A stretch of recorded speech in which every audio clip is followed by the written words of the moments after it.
This is Business Weekend with Ross Greenwood. Hi there and welcome to Business Weekend. I'm Ross Greenwood. It is great to have your company today. Coming up on the program, the Prime Minister says it's time for government to reduce its impact on the economy and for business to step up. The question is whether there's enough incentive, enough profit for Australian business to step up and help the economy grow. Today we analyse the Prime Minister's wishes and we speak with one of the most realistic, straight-shooting Australian business leaders, Sanjeev Gandhi, Chief Executive of explosives, chemicals and fertiliser company Orica. We were clearly waiting for government funding. That has been announced today. That's an important milestone for us. From here onwards, now it is up to us. And if Australia is to start growing, it needs vibrant capital markets and our biggest investors to also step up. Australian Super is the biggest investor in the land, but right now it's putting more and more of its capital overseas. So at this week's Sky News Australian Economic Outlook Conference, I asked its Chief Executive, Paul Schroeder, to explain that. If you run a national business in Australia at the moment, you have about 100 different taxes you have to pay. Right? How stupid is that? And Donald Trump this week got his one big beautiful tax bill through the US Congress. It'll cost $3.4 trillion, which will be paid for by new tariffs on imported goods. Australia won't escape those tariffs, and one reason is our pharmaceuticals benefit scheme. By coincidence, I sat down with Anne Harris, Chief Executive of Pfizer Australia, to talk especially about our preparedness for the next pandemic. I think what everyone was actually expecting was a flu pandemic, and that didn't occur. We don't know when it's going to occur in the future. So all that and plenty more on today's program. But look, let's start with the state of Australia. We've got a great place to live. It's generally a peaceful community. There's great healthcare. The legal system works. Most people who want a job have one. Interest rates are likely to be cut by the Reserve Bank when it meets this week. Inflation, finally, has settled down. But we're not without our challenges. Our economy is barely stumbling along above a recessionary rate. Despite the strong employment numbers, Australian households have been going backwards for almost 3 years now. Business has overall not been investing as strongly as it usually would because it can't get a decent return on its money. Late this week, the Prime Minister gave a rallying call to get Australian businesses investing again. In a strong, dynamic and productive economy, government should be a driver of growth, but not the driver of growth. Facilitating private sector investment and job creation, not seeking to replace it. But it's not as simple as that. Key settings have to change in order for business to have the confidence to invest. In order for any business or person to invest, there needs to be a confidence of making a profit. It's the old risk and return equation. So unless government can give more confidence around three key things, which are industrial relations, tax and energy prices, Australian business will continue to be wary about investing their capital here. Even worse, as we'll discover later when we speak with Orica Chief Executive Sanjeev Gandhi, many large companies are actively moving their investment overseas, specifically to America, because they feel more confident about making money there than they do here. And this week's passing of Donald Trump's controversial One Big Beautiful Tax Bill only exaggerates the differences between our nations. Here's a very basic thing. The top rate of tax here is 45% plus the 2% Medicare levy, so call it 47%. That kicks in at $190,000 income each year. In America, the top rate of tax is 37%. For single people, that kicks in at $609,350 US dollars a year, more than 900,000 Aussies. A person earning $190,000 in America has a top tax rate of 32%, 15 percentage points lower than the same person in Australia. The same is true of companies. Make a profit, you keep more of it. Now ask yourself, where is there a greater incentive to work, to create a business, to use your brains or to invest? And that incentive will only be added to by the tariffs that Donald Trump will impose on all nations in the coming weeks. That's the way he always promised America would pay for those lower taxes. Nothing's changed. Australia won't be immune. The incentive to invest in America by big business will only be stronger as a result of all this. So the challenge for our Prime Minister, who wants business to step up and to invest, is to create the settings to make Australia not necessarily more productive, but more competitive. Australia, if it had performed so badly at the Olympic Games as it has for the past 10 years with business conditions, there would have been a national inquiry. Well, the PM has his productivity roundtable in the next month, which you sense will be more window dressing than actual concrete action, because any action to make Australia more competitive carries political risk, and that's something thus far that this government has shown a lack of willingness to accept. We can only hope that this changes very rapidly. So to one company that's consistently told us it will invest more of its capital overseas, the explosives, chemicals and fertiliser giant Orica. On Friday, Orica gave Energy Minister Chris Bowen a much-needed boost when it said it will seek to replace 7.5% of the gas it now uses at its ammonia plant in Newcastle in New South Wales with green hydrogen. Actually, it said this quite a long time ago, but the news is that if it achieves this target, it will gain federal money from the $8 billion Hydrogen Head Start program. This comes after a string of green hydrogen project failures. The Central Queensland H2 project stalled earlier this week when the Crisafulli government withdrew its support. There's the green hydrogen project at Port Pirie in South Australia. There's Andrew Forrest's Fortescue. It sacked 700 workers last year as it shut down its green energy aspirations in this area. And Origin Energy backed out of its joint venture with Orica to create the New South Wales Green Hydrogen project in Newcastle. This is the same project the government now will back. Well, Edward Boyd caught up with Orica's Chief Executive Sanjeev Gandhi just after that announcement was made. Look, it's not an easy project. It's got its challenges, it's got technical challenges, it's got economic challenges, but Orica has been an operator of hydrogen for more than 50 years. If anybody can do this project successfully in the country, it is Orica. We feel pretty confident for several reasons. Firstly, obviously, you get the funding and the support both from the state government and the federal government, as was announced earlier today.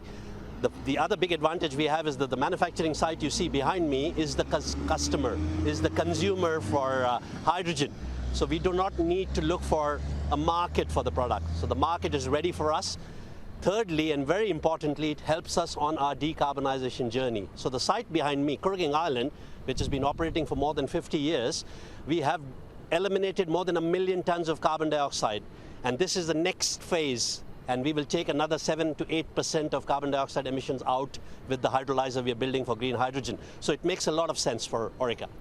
Yeah, the announcement says $432 million cash injection from the government. Just explain how these government credits really change the economics of producing green hydrogen at Kooragang Island. Yeah, so at the moment we produce grey hydrogen using natural gas.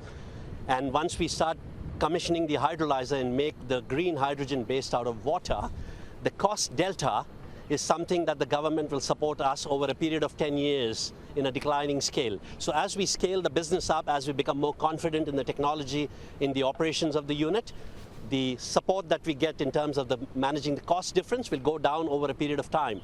But initially, we need that support to make the project viable, and that's where the $436 million comes from.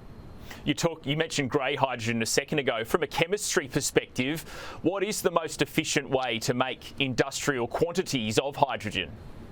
At the moment, it is basically using what we call an SMR, or a steam methane reformer, which uses natural gas. That's the traditional way to make grey hydrogen. That's what is operated at industrial scale all over the world, including here at this site. The green technology is not a new technology. The hydrolyzer technology is not new. But given the fact that gas prices in Australia and all over the world are going up, it becomes more competitive now and more feasible to make hydrogen from water, which is the green hydrogen technology that we are talking about here today. The press release says the funding's been conditionally awarded, subject to final investment decision. Are you going to commit to this? When do you think you'll be able to make that decision? So there are several steps that have to happen from now onwards till we get into final investment decision and then obviously into commercialization. So the target we have is to produce the first green hydrogen molecules in 2028. So if we work backwards, what we need to do is line up a partner to supply us the renewable energy, because you need a lot of renewable energy for the hydrolyzer to operate. We also then have to line up water, which is not potable water, but industrial recycled water. So we are in the process of finalizing a partner to support us with all of these infrastructure requirements around the project. Then we have to order the hydrolyzer, obviously. There's a certain lead time for which the equipment then comes into Australia onto the site, and then there's the commissioning process. So my expectation is that in 2028, if everything works well, we'll be then ready for the FID and then for commercial manufacturing. Yeah, at this stage, are you putting in any capital of your own behind this project? Yes, we will have to invest capital, obviously, and that is why we are looking for a partner, not just to help us with the renewable energy supply, but also to share in the capital. So we do have state and federal government for funding for a part of the capital, or the capex as we call it, but it's not 100%. So some of that will come from Orica, some of that will come from our partners, and then the operational expenses, or the OPEX as we call it, is the subsidy that was announced today, the 436 million. Previously, you were partnering with Origin Energy on this project, but they obviously pulled out around October last year. What sort of changed economically since then? Why is it now viable? Yeah, look, Orica as an operator, we've been operating a hydrogen facility here for more than 50 years. We know how to do this. We understand the technology. We are the consumer of the product. We are at the port of Newcastle, so if there's an opportunity to export, for example, green hydrogen or green ammonia, we could do all of it. So in the end, it was basically an opportunity for us to continue on our decarbonization journey. And, you know, we are in a very hard to abate industry. And this is one of the few technologies that allows us to further reduce our emissions out of the site. So for us, it was always a good project. We were clearly waiting for government funding. That has been announced today. That's an important milestone for us. From here onwards, now it is up to us to make the technical feasibility and the commercial feasibility of the project work, and then to commercialize it as we've discussed. And how confident are you that you will be able to get the commercial feasibility going properly and get it all up and running? Yeah, look, the announcement today is a very important milestone for us. That really takes this project close to FID. We need to now get cost-competitive renewable energy and cost-competitive industrial water. So those are the last pieces of the puzzle, and then obviously doing the technical due diligence, and then we are ready to go. So I would say relatively well confident here. The federal government's holding an economic reform roundtable in August. I mean, what are some things, additional things the government could do to help you and the business sector here in Australia? Look, Orica represents heavy manufacturing in this country, and heavy manufacturing has been in significant distress over the last several years. I've been very vocal in saying that manufacturing in the country, and especially the Future Made in Australia strategy, needs support, and that support comes from cost-competitive energy, which is electricity and natural gas. I'm really, really pleased that the Energy Minister has announced a review last week on the gas price mechanism, because that's long overdue. We need to find a way to support industries like Orica to transition away from gas by ensuring that we get cost-competitive natural gas as we go through the transition process. If we don't do that, there will be further closures of manufacturing in Australia, which is never a good thing. So I'm really hopeful now that apart from productivity, apart from IR laws and everything else that we're talking about, we should also focus on getting the energy mix right in this country. All right, so securing energy is the biggest thing for you, but you did mention industrial relations. What about taxation reform as well? Absolutely, absolutely. Corporate tax reform is, again, a very, very important aspect of the entire productivity discussion. So I'm looking forward in August for the conversations with the government to see what we can offer as our proposals to make our lives a little bit easier in this country. We've been operating for more than 150 years, nearly 70 years on this site. We want to build resilience so that we leave a decarbonized and a modern manufacturing facility for the next generation here in the Hunter Valley. Well, President Trump's tariffs are set to resume next week. The one big, beautiful bill has just passed Congress. Does that make America a more attractive place for you to place your capital? Well, Orica is a major investor in, as an Australian company into the US. We made a major acquisition last year. We spent more than $1 billion. We've got several thousand people operating across the United States, Canada, and Mexico in that region. It's a very, very important market. In fact, it's our second largest market after Australia. So we are a domestic player in Australia, in the United States. I've always said very clearly that we are very optimistic about the future of manufacturing in the United States. They have favorable energy policies. They've got cost-competitive gas, and the Trump government is now supporting manufacturing in country. So I'm extremely optimistic, and my expectation is that Orica will benefit from all of these policies that the Trump government is bringing into the country there in the US. You've always told us you get better bang for your buck investing overseas rather than in Australia. I mean, how have business conditions been like in the United States since President Trump took over?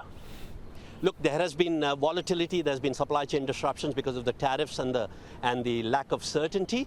Beyond that, on the ground, we have been operating absolutely smoothly, without any concerns, without any issues. And the outlook, based on what we are hearing in terms of faster permitting for mining projects in the United States, supporting manufacturing in country, all of that is extremely favourable for the Orica business in the United States. So we are very optimistic about it. And just last one on Australia's economic outlook. We've obviously had 2 rate cuts this year. There's probably going to be another one in a few days' time from the Reserve Bank. I mean, how much positivity does that give you and the economy broadly here in Australia? Look, if it supports consumer spending, if it supports consumer sentiment, that's extremely positive. I think we're past peak interest rates, thankfully. Inflation is now coming down, so that's all positive because it helps consumers. Because in the end, the products we make go into the resource industry, into products that the consumers buy, all of us buy, right? So buying power hopefully will improve. We have to address the housing issues here clearly, and then we have to address the structural problems we have in the country. And for me, the biggest challenge here is the energy policy. It's high time that we found a sustainable fix for the energy policy. Sanjeev Gandhi, Chief Executive of Orica, great to talk to you today. Now, there is another curiosity about this whole argument about Australia's competitiveness. It's not just companies and business that need the incentive to invest. The same's true of our superannuation funds. In other words, your retirement savings. With more than $4.2 trillion in the super system, it's one of the deepest sources of capital that our businesses can tap, whether that's via ASX-listed companies, private equity, infrastructure or property. Our superannuation pool, as the Treasurer reminded the US Treasury Secretary Scott Bessent earlier this year, is the 4th biggest capital pool in the world. In some ways, it's almost become too big for Australia, and more of that capital now chases opportunities around the world. Our biggest superannuation fund, Australian Super, has more than $360 billion in assets on behalf of 3.5 million people. 2 years ago, it expanded its presence in America, in New York, after earlier opening an office in London. At this week's Sky News Australian Economic Outlook Conference, I spoke with Australian Super's Chief Executive, Paul Schroeder. All right, is the Prime Minister got a hope in hell of getting business to invest in this country? Well, thanks, Ross, for setting that up. I'd just like to help with one other perspective too. There are 3.5 million members in the fund. Many of them will be in this room. 441 of them are called Tatiana, and their average balance is $53,000. So when you think about Australian Super as, I think June 30 is $380 billion, it's a very large pool of money. But don't ever forget it's on behalf of Tatiana, who's got $53,000. Sure. Or I met a guy called Percy last year, and he said, I know who you are. I'm 67 years old. I'm retiring in 3 weeks, and you've got all my money. Right? So when anybody's thinking about big picture numbers, which we're committed to helping, don't forget we have to get that return for Percy and Tatiana, or we fail. Okay, so your absolute focus and emphasis is on that member. Yeah. Right? So the important aspect of this is that, so when the government turns up and says, we think you should invest in this, renewable energy, we think you should invest in the digital economy, we think you should invest in these areas, isn't that against sometimes the very philosophy of trying to get the best return for Percy? Yeah, well, what I really reject is, it seems to me that the solution to every problem is to put it in the national curriculum, refer it to the ACCC or get Super to pay for it. I don't like any of those. But I thought the best thing that the Prime Minister said today was this incredible idea of how can we help you get on with it, right? It's this idea, when they called the productivity roundtable, which sounds like a great idea, but imagine if we went into companies that we're investing in and said, how are you making money in this business and what does your future look like? And they said, oh, we're just waiting for the government to change a few things. No chance. That's not how you make money. We've got to create value. We've got to get out of the way, employ people. Basically, all we ever do is say, has your business got a great idea? Have you got a great management? And is it the price, at this time, is this the right price to buy that business? Right? Sure. So you trust the people who run a good business. I thought the Prime Minister, I thought it was actually pretty pugnacious today, really, saying nothing's off the table, but work it out, make it happen. I thought that, like, the idea of wanting to be more competitive globally, building a bigger pie, being more productive, and then slicing up the pie much more intelligently, that That's what I took from the discussion. Okay, so my point to you is this. Your biggest fund, which is your balanced fund, Sure. that's the one that most people are in, about 2/3 of the money, maybe more. Okay, it right now, a little while ago, had Australian shares 24.5%. Okay, international shares 33%. So that says there's not enough good ideas in Australia to attract your capital. Well, no, it just says your first point. Where will we make people the most money? Risk adjusted, post-tax, post-fees. It's a diversified portfolio, right? That's essential. It's one of the only free kicks in investing, having a fully globally Okay, you're Australia's biggest investor with more money overseas than Australia. Yeah. Doesn't that mean that the Prime Minister has got to worry because there are not enough good ideas for a business such as yours, a fund like such as yours to back? So that's a really complicated question. I know. Because I think Australia should worry completely. Is it competitive as it should be? Australia, we should all get... Why is it that we get so excited about winning in swimming but we don't really care about economics? Couldn't agree more. Right? We'd have a royal commission right now into our performance. So we'd all be ripping ourselves apart, right? If we were no good at the Olympics or swimming, 90% of Australians say they are proud of what we do in sport. It's why the per capita, wealth of Australians has gone backwards for almost the past 3 years. But everything you want to do needs to be funded by making some money. Right? Yeah, sure. So I think if your question is, should the Prime Minister be worried? Of course he should be worried. And I thought it sounded like he was, right? Which is, we should say, why would we want to be the 15th or the 16th or the 17th of anything, right? Why wouldn't we want to be great at it? Super, 4th largest pool, going to be the 2nd largest pool. We're great at mining, we're great at banking, we're great at super, and we're good at swimming. Right, we haven't historically been very good at athletics. Let's leave that one aside. Can I just, at that point about the overseas investment, what it says to me is right now, one of the things that the Prime Minister battles is, I know this from all the interviews I do, Australia's largest companies, like Australian Super, are choosing to put their capital overseas, and in particular in America, where energy prices are much cheaper and it's a far more reliable source, where industrial relations is not such a battleground as it is here. For better or worse, it's a battleground. And the other thing is, and you saw it today with the one big bill that Donald Trump has passed through the House, taxes are cheaper. So the top rate of tax, just for anybody in America right now, 37%. In Australia, 47%. In Australia, it kicks in at $190,000. In America, if you're an individual, it kicks in at $620,000 US, right? So my question to you is that you go to America because with your capital, with Orica Energy's capital, with BlueScope's capital, with Brickworks capital, with Woodside Energy's capital, they get a bigger bang for their buck, a better return for their investors in America than they do in Australia. Well, that's why you've set up this office in New York. Yeah, we've got 60 great people in New York. 60 people. Yeah, but let me just try and tackle a couple of things you said there. We also invest $90 billion in Australia. Sure. And we participated in $6 billion worth of capital raisings over the last little while and a range of IPOs. So to us, it's more about a globally diversified portfolio, so you're in various markets. But what the Americans are great at, that we're not yet as good at, is they're great at turning savings into investable things that makes money.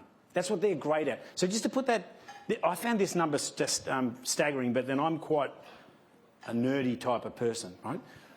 But if you had $100 in 1920, $100, this is all adjusted for currency and inflation. If you had $100 US dollars and you invested in European stock market in 1920, right, $100, that's now worth $19,234. Right, that's a lot. Adjusted for inflation, $100 becomes nearly $20,000. The exact same $100 for the exact same period, 1920 in the US, what do you reckon? 104,587. Right? That's how good they are at it. So if you're an Australian super member, whether you're Tatiana or whether you're Percy, and you say US equities are going to make 7 and a bit, and European equities are going to make 5 and a bit, what am I going to do? Risk adjusted, where am I going to go? We're going to go there. Australia's got some advantages, franking credits and other things, local knowledge and other things. But it's very important that we build a completely diversified portfolio, listed and unlisted assets, in a range of geographies. But to be really direct about it, other than treasuries, we do not invest in countries. we invest in companies. And some of the greatest companies are in the US. And we've got some great companies in Australia, but should we have more? Yes. Could this even be a place where we use the capital formation in super to create companies?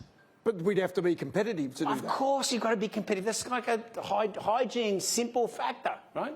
That's one thing you absolutely have to do. And we should get our energies together and say, how can we be winners? How can we build a bigger pie? How can we slice the pie up better? How can we work out, how do we get more simple at everything? If you run a national business in Australia at the moment, you have about 100 different taxes you have to pay. Right? How stupid is that? Really stupid. So why don't we fix that? Right? If we talked just before in that session, just before about the take-up of technology, most companies are pretty good at taking up technology, big companies, but small and medium-sized companies struggle with it a big time. How could we help small and medium-sized enterprises, which employ so many people, to make the most of technology and become much more productive? How could we change the tax system to favour productive capital and investing in things that make money rather than where it is at the moment? But the private sector's got to do this. The industry super funds have got to do this. The question is whether you are Sky's got to do it. Australians got to, like everyone's got to go, why don't we just go from there to something that's quite a bit better? Because Australia's economy, as you know, is right now not growing. We are literally a tick off being in a recession, right? So the fact of the matter is, well, the one thing that would solve many of the economic woes that Australia has got, many of the budget pressures that the government's got, would be if Australia's economy stopped growing at 1% or less and started growing at 3 to 3.5%. It's not a big ask, that's its long-term average. Yeah, growth is a fantastic way out of just about every problem. Yes. Absolutely. It's true, including childhood. So that's true too. I want to take you to another aspect of this, because that whole overseas investment thing, Australia has also got to be incredibly careful about what it backs and what it doesn't back. And your fund managers totally are going across the books of companies the whole time, making those assessments. But you can't, for example, invest in Australia in GRU chips as one great example. The new chips that will drive artificial intelligence, that will stimulate a whole new era of growth. Yeah, well, but you can't do that in Australia. Well, I listened to the Prime Minister talk about a more diverse economy. I think that's a great ambition and aspiration, but I think we should be diverse around the things we're already starting to be good at. So just to put that in context, the Magnificent Seven, the big tech companies, represent 34.1% of the US S&P 500. It's incredible concentration, maybe an incredible concentration risk, but those machines aren't going to be easily replicated here. However, we have tripled the number of AI patents that have been pursued in Australia. Tripled it. We've doubled the workforce, but we're still 0.18% of global patents in that tech world. Right? So the idea of energising science and tech and diversifying is really important. But as an investor on behalf of Percy or Tatiana or any of the people in this room, we can't just say, we're just going to wait until the tech sector emerges in Australia. We've got to have exposure to that. We've got to encourage small and medium-sized enterprises. We have to have sleeves of venture capital. Super is super for individuals, and it is an incredible opportunity to build a funding base for business, and it does fund Australia as we age. They're all great things. Super is super, but it's not universally super. It's not perfectly super. And there's a lot of things that we're putting our mind to get much better at. And no person in a glass house should throw a stone. That's no good at all. What we find with the businesses that we're dealing with is we're interested with them in creating long-term value. All the companies we're invested in like us being on their register because we're interested in the very long term. Paul Schroeder from Australian Super, great to chat to you. Terrific, thanks. Coming up after the break, much of the debate about Australia's competitiveness harks back to our preparedness during the COVID pandemic. So it's reasonable to ask how well we're prepared for the next one.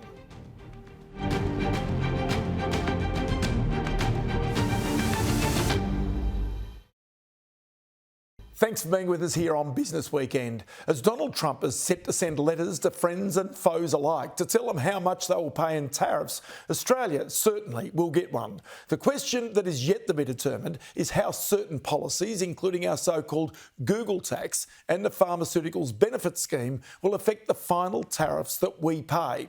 The PBS this year will cost Australian taxpayers $19.5 billion. The government's set to increase that by at least $690 million after election promises to make 4 out of 5 PBS medicines even cheaper. But US pharmaceuticals makers say the scheme debases the value of their medicines, and they object to the scheme, including fierce lobbying of the Trump administration.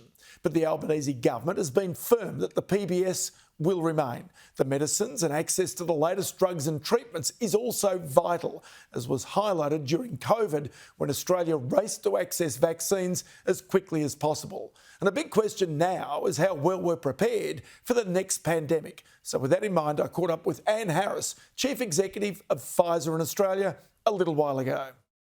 I think it's an absolute critical learn that we've got to take forward from COVID.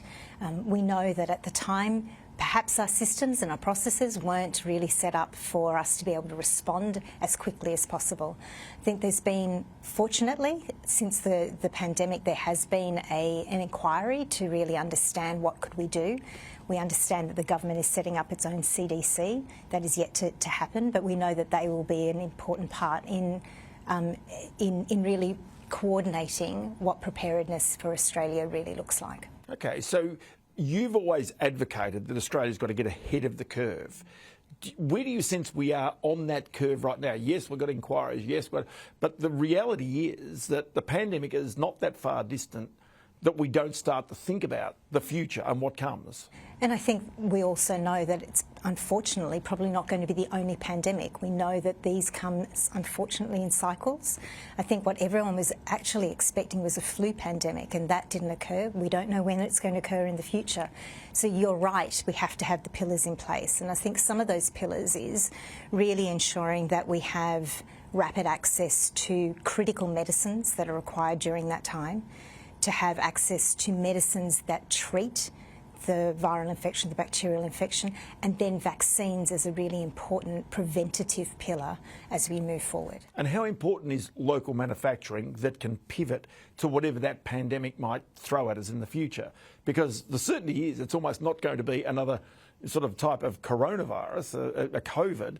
It's going to be some variation of that perhaps. What's required is actually a number of pillars put in place. So obviously, manufacturing locally is going to be important, but we had that during the pandemic and it didn't solve everything. So having a good access to global manufacturing and global solutions that can also be brought into Australia is critical. And I think it's balancing both of those and ensuring that you haven't put all your eggs in one basket, that you've actually spread it across and you've spread the risk so you can be nimble in responding to what is going to come. Because we know that whatever we think we've prepared for may be slightly different. So you do need to ensure that you have spread the risk. And I think that's... I was going to ask you from a global government point of view, the sharing of the IP, the intellectual property, how vital is that when you've got an emergency situation such as a pandemic? I think what's most important is that whoever has the IP is that they can manufacture and get that out as fast as possible. Manufacturing vaccines is not a simple thing. It is actually quite complex. And, what we had to do during the pandemic, previously, the most amount of vaccines we produced was about 220 million vials. We had to go up to 4 billion vials and doses a year. So that huge scale up is not a simple thing to do, and I think that is beyond IP. Actually being able to do that is not easy, and I think so you need to look at this not just through one lens. It's not just IP, it's not just local manufacturing.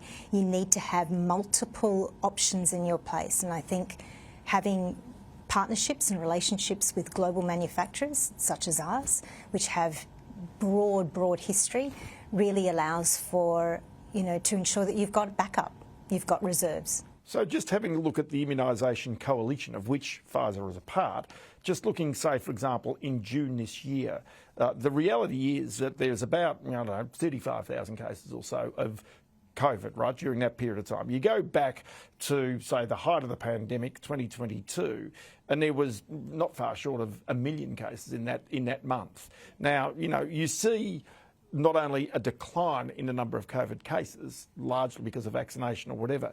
I wonder how much of that is due to underreporting of the actual COVID itself, whether there's a bit more sickness out there in the community. It's possible. I don't think any of us are rat testing the way that we used to rat test, so it's probably not getting reported. I think what we now need to think about is that the waves are still there. It's just who is going to be most greatly impacted, and we know that the government is continuing to look at its advice, and it knows that our older Australians, as well as those with comorbidities, are at greater risk for hospitalisation. And for those people, vaccination is a really important part of ensuring that they can prevent, or they can, take into their own hands some sort of preventative action. We also know that there are now antivirals that are available, which make a big difference to treatment as well. And I think you need to use both of those appropriately to ensure that Australians are being kept out of hospitals. And so I think as we move forward, we now need to look at, well, what is the level? Maybe it's not as high as it was during the pandemic. It may be lower. But how does that then compare to other illnesses that cause hospitalisation, cardiovascular illnesses, etc.? Where is that? Because if it's still significant to other chronic diseases, it's something that we still need to be thoughtful about. It's something we still need to take action on. And I just wonder about complacency as well, that people basically have become complacent about topping up their vaccinations simply because they think there's not so much of it around these days. Yeah, and I think that we can all understand that. I think all of us want to put it in the rearview mirror. I think what we have to do, though, is look at it fairly and squarely and say, what is in my best interest for my health going forward? And if I am someone who is more likely, if I contract it, to be hospitalised, then you have options. You can take those options right now. Get vaccinated. Take me to one other aspect of this, because it was said that some of those drugs on which these vaccinations were based, the COVID vaccinations, would potentially create the breakthroughs for the future, the RNA type drugs, that would actually create breakthroughs for maybe heart disease or other forms of disease. Where are we up to with that? Because I don't hear so much about that these days. So really the breakthrough that came through was this new technology of mRNA. Yeah.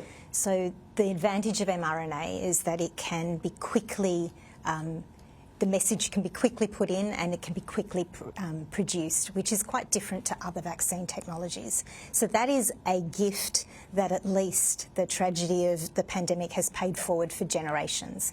And I think what you're now seeing is there's been definitely work in the infectious disease area. So flu, RSV, combinations of those are still happening with mRNA.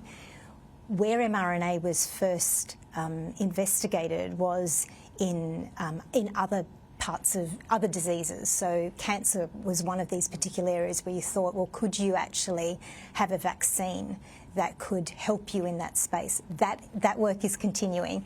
I think what we saw with the pandemic, there was a huge focus on innovation at that time. Innovation still takes time, though. And I think what we're seeing is this platform will get used and it will produce greater opportunities and greater options for people, because research and development at its core is about solving problems for humans. It is about breakthroughs that will change patients' lives. It's about the possibility of a brighter future. That will continue, and science will absolutely continue to investigate and bring forward those breakthroughs. And with COVID, the health authorities that regulate sort of new treatments, say the Therapeutic Goods Administration here in Australia, the Food and Drug Administration in America, they really adapted very quickly to allow new treatments to be brought through. Is there anything that's been learnt from that? Is there any evidence now that they've become, shall I say, less conservative in allowing new treatments come through, that they're actually willingly trying to push more treatments, more life-saving treatments through? Yeah, I think really with the TGA, it served us very well through the pandemic. It was flexible. It really took every opportunity to move at pace. I think that requires a lot of resources, though, and as we've moved through to back to every day, I think we've moved back more to where we were in the norm. I think really when I think about Australians getting access to innovation. I don't think that the issue is often with the first approval, which is checking from the TGA efficacy and safety. I see where the wait is when from there to when it gets listed on the PBS. Because Australians wait 466 days from when the TGA has approved to when it actually gets on the PBS. And I think that that is something that's not discussed often enough. Often Australians don't know. You only find out when you're a patient and you're seeking treatment that Australians are actually waiting far longer than other countries, 300 days longer than people from Japan, from UK, from Germany. So I think where the opportunity is to bring forward these breakthroughs is really in the reform around the PBS and the HTA process. And luckily, Minister Butler really understands those issues and is really championing to see change in there. I've got to say, it's always great to chat to you, Anne Harris. Lovely to catch up today. Thank you very much. After the break, home prices are at record highs, but interest rates are expected to keep on falling even further. Up next, we analyse just how far housing markets will rise as the rates keep on coming down.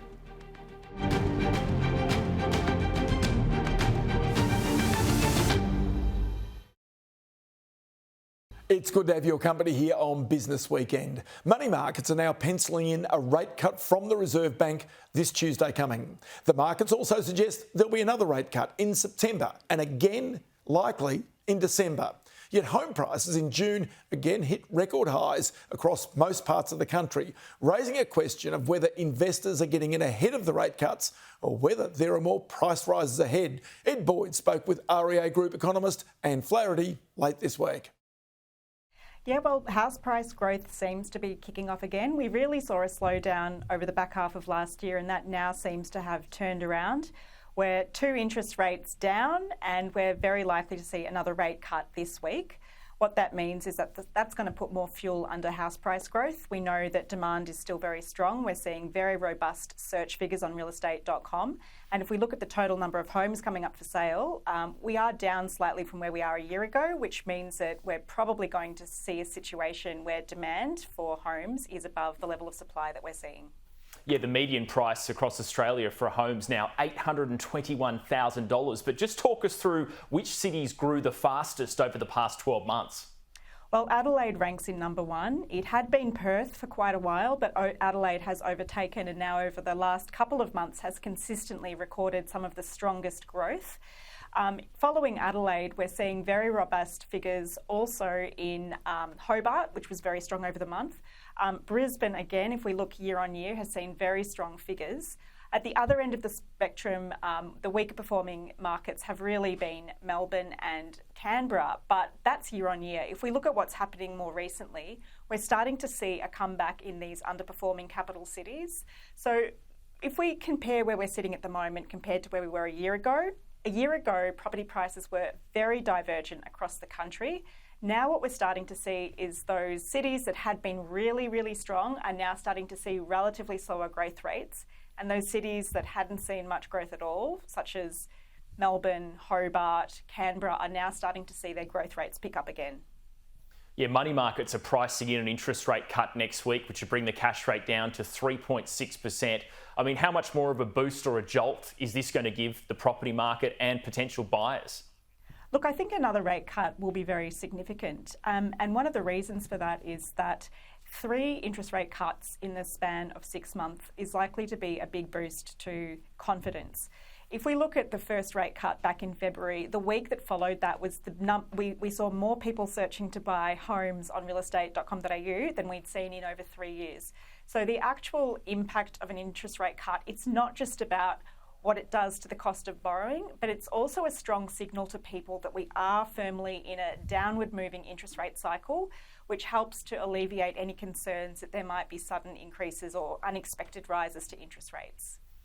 And it's interesting seeing prices rising in June, clearly a cold month of winter when there isn't a lot of properties for sale. So clearly the market is still pretty strong. Yeah, I think it's one of those myths out there that selling in winter isn't as advantageous. In many ways, it's actually a fantastic time to sell. We know that there are a lot of buyers out there, and typically we don't see as many homes come up for sale. So for people who do sell in winter, they often sell quite well. Demand is still out there, but there's fewer properties that they're competing with. And if we look at recent clearance rates, they're really very high. They're above what we were seeing back earlier in the year and certainly higher than what we were seeing in spring last year. And when you look at June, what's the sort of average time on market now for a property? How long does it take to sell?